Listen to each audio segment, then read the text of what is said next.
Welcome to the Golf Fitness Bomb Squad podcast with Chris Finn, a production of P4S Golf.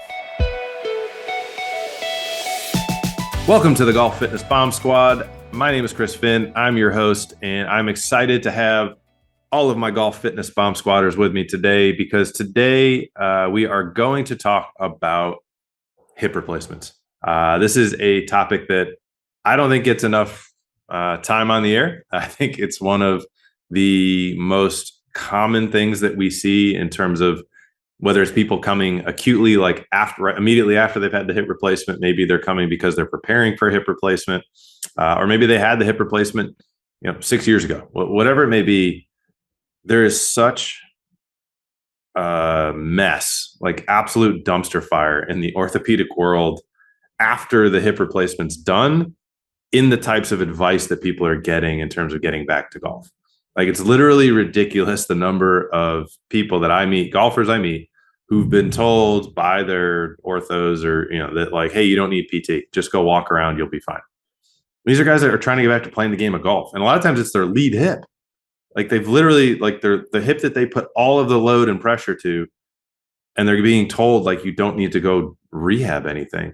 Or maybe they'll go to some initial PT, they'll get to the point of walking, and the rehab recommendation is after that, like, it's like, hey, just go start chipping and putting and then just work yourself back as much as you can. Like, stupidity, absolute stupidity. So if you've had a hip replacement, I'm going to talk to you in less than 10 minutes here about the exact steps you need to be taking to make sure you get back to playing.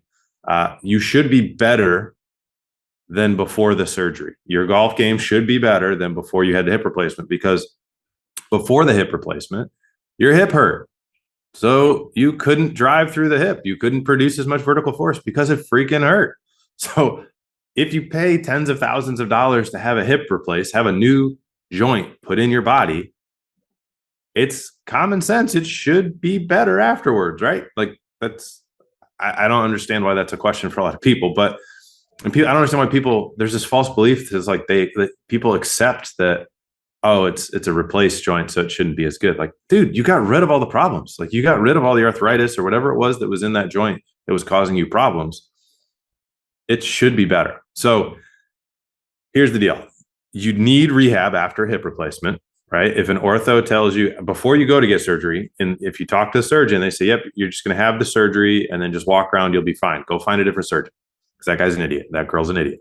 Okay. You need surgery.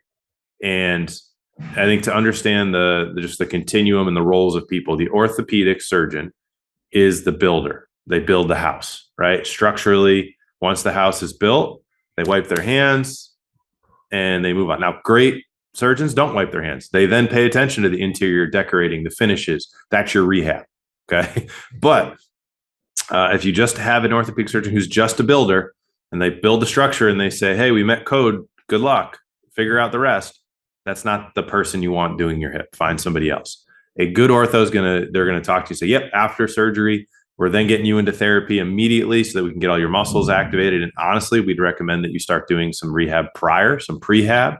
So that way you're stronger going into the surgery, because you're not going to make the joint worse and they're just going to take it out anyway. So literally go do as much as you possibly can, get as strong as you possibly can, and then when the joint is replaced, that is going to expedite your recovery back to where you want to be. Okay. The next step is then you should be going to physical therapy, right? And in the physical therapy, it should be progressed based on obviously the tissue healing protocol. Obviously, the surgeon is going to give you guidelines based on how the surgery went and what they saw and how confident, how stable everything is.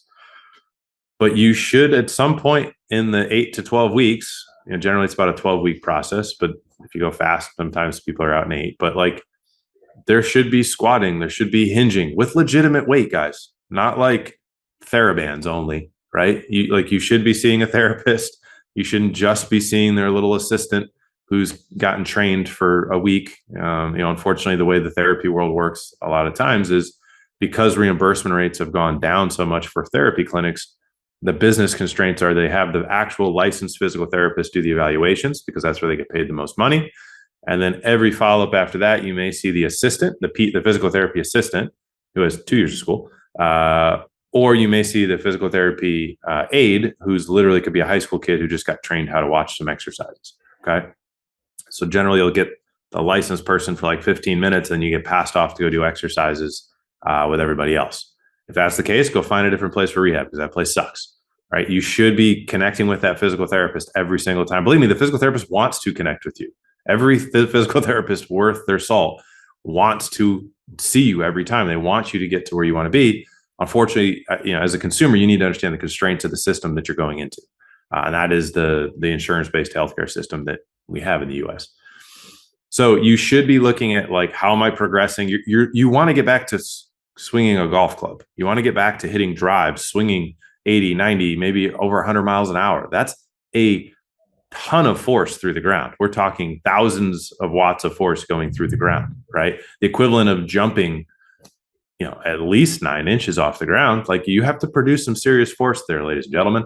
Like, so you need to do more than a freaking TheraBand, right? You have to do more than just body weight squats. Are they teaching you how to use, whether it's kettlebells or dumbbells and and obviously some of this is going to depend on your fitness age going in, but you need to get the tissue and everything around that joint as strong as humanly possible to make sure it's stable and that it can actually support everything you're going to want to do. And then you also need to think about your mobility, and you need to get that hip internal rotation back. Now, there's going to be limits on how much internal rotation, how early, based on what type of approach the surgeon used. But once you get 12 weeks plus out, there's no reason why you can't get full hip rotation into that, into each hip, internally rotating, right? Into your trail side and into your lead side, backswing and follow through. So first, just to recap quickly, the surgeon that you wanted to use, obviously talk to a couple of his or her patients who have actually used them. What were their rehab? What was their whole entire experience like? You want to hear them say, we want you to do prehab. We want you to do rehab. And then you want to interview the therapy side, and you should be able to spend more, every session with the therapist. That's your ideal scenario. In the cash world, you get full hours with just the therapist. There's no aides or assistants. That may not be feasible. And honestly, if you've maxed out your insurance deductible, it makes financial sense to find an insurance clinic where you can get the most time possible with the physical therapist, less with the assistant or with the actual aide. Right. So have those conversations. What does therapy look like? If all you see is TheraBands and basically you have a sheet of home exercises, some places do it in an app now, but then every time you go into the clinic, you just do your home exercise program and they just watch you. So that's a freaking waste of money, guys. Like there should be progressions every time you're in there. There should be manual work being done, and massage and like deep, dry needling potentially based, obviously depends how far out you are after surgery. But there should be manual intervention that's occurring to help the tissue recover quicker, to help you deal with trigger points that are likely to develop as you're getting stronger.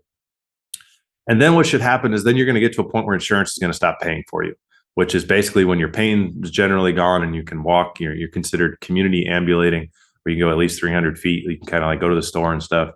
All right. They're not going, the insurance company is not going to pay for your golf rehab. Right. They just need you to get back to function and then they're done. They're going to wipe their hands and they're out. Otherwise, their profits go down. Right. They charge you more every year. They pay the clinics and the doctors less every year. That delta goes to them and they don't want to continue paying it for you. They're in the business of not paying. Unfortunately, that's just the fact of where we're at. So then you're going to get to this point where you're going to be discharged because the therapist can't say, hey, we're working on return to golf stuff and we're looking at their golf swing and we're doing golf specific training. Right. Insurance company is going to say, nope. I'm not paying for that. So then you likely need to transition into probably a cash pay scenario with the clinic, or you go find another place that does this. This is what Bar for Success is, where we actually take these people.